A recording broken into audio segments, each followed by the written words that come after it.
ပန်တိုဂျာတာမဟုတ်ဘူးဆိုရင်ဗန်ရဲ့ကပတ်ကိုရှင်ပြိုင်ထိုးတက်နိုင်သူကဘယ်သူဖြစ်မလဲအားလုံးပဲမင်္ဂလာပါ Joshua Fighting Gym page ကနေပြန်လည်ကြိုဆိုလိုက်ပါတယ်ဗန်ရဲ့ပရိသတ်တွေလည်းဗန်ရဲ့အနိုင်ရမှုကြောင့်အားလုံးပဲပျော်ရွှင်ဝမ်းမြောက်ကြလိမ့်မယ်လို့ထင်ပါတယ်ကျွန်တော်တို့အချစ်တော် Joshua Van ကလည်း Champion Singapore to Fighter ဆိုတဲ့နေရာကနေ UFC Flyweight တိုင်းရဲ့ Champion ဆိုတဲ့ဂုဏ်ပုဒ်ကိုရယူနိုင်ခဲ့ပါတယ်ဆိုတော့ UFC ရဲ့ weight တန်းတစ်ခုခုမှာ Champion ဖြစ်ပြီဆိုတာနဲ့မိမိရဲ့ Champion ကပတ်ကိုရယူဖို့ရန်အတွက်ရှင်ပြိုင်ထိုးတက်ခြင်းနဲ့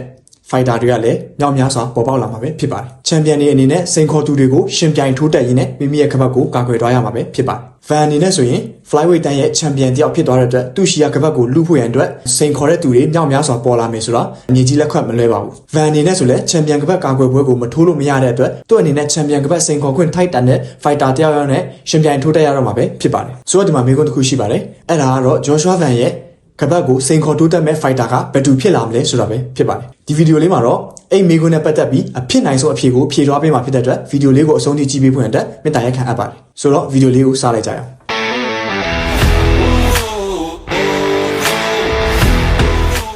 Joshua Van ရဲ့နောက်လာမယ့်ပြိုင်ဘက်ဟာဘယ်သူလဲဆိုတဲ့အကြောင်းပြောရမယ်ဆိုရင်တော့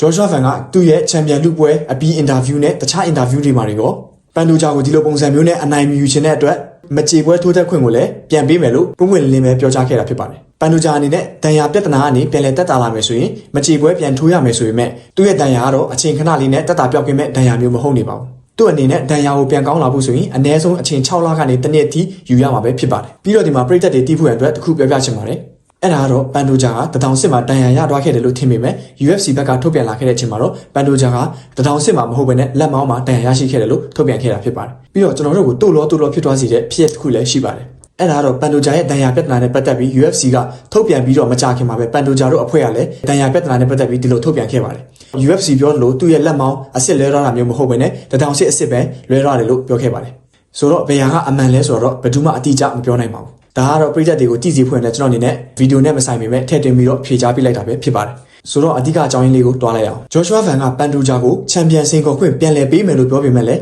ပန်တိုဂျာရဲ့ဒဏ်ရာပြဿနာတော့အားလုံးသိကြတဲ့အတိုင်းအချိန်ခဏလေးနဲ့ပြန်မကောင်းနိုင်တော့ပါဘူးအဲ့ဒီကိစ္စကို UFC ရဲ့ဥက္ကဋ္ဌဒီနာဝိုက်ကိုယ်တိုင်ကလည်းပွဲပြီးအင်တာဗျူးမှာပန်တိုဂျာရဲ့ဒဏ်ရာအခြေအနေကအချိန်ကြာကြီးယူရမှာဖြစ်တဲ့အတွက်Van အနေနဲ့ပန်တိုဂျာနဲ့မထိုးတက်ခင်မှာတခြားချန်ပီယံလူဖို့ထိုက်တန်တဲ့ Fighter တယောက်ယောက်နဲ့ကပတ်ကာကွယ်ပွဲကိုရှင်ပြိုင်ထိုးတက်ရမှာပဲဖြစ်ပါတယ်ဆိုတော့ပန်တိုဂျာတာမဟုတ်ဘူးဆိုရင် Van ရဲ့ကပတ်ကိုရှင်ပြိုင်ထိုးတက်နိုင်သူကဘယ်သူဖြစ်မလဲအခုချိန်မှာ Van ရဲ့ကပတ်ကိုစိန်ခေါ်ဖို့အဖြစ်နိုင်ဆုံးလူကိုပြောရမယ်ဆိုရင်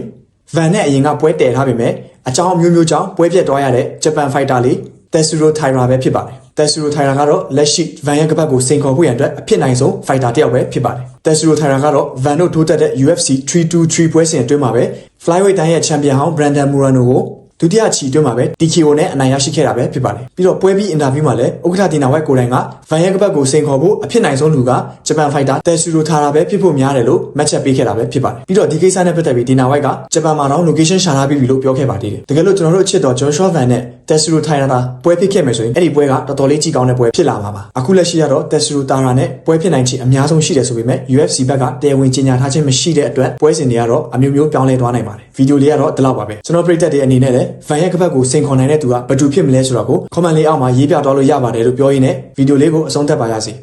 အဆုံးထိကြည့်ပေးတဲ့အတွက်အားလုံးကိုအထူးပဲကျေးဇူးတင်ပါတယ်နောက်ဗီဒီယိုမှာပြန်လည်ဆုံတွေ့ကြမယ်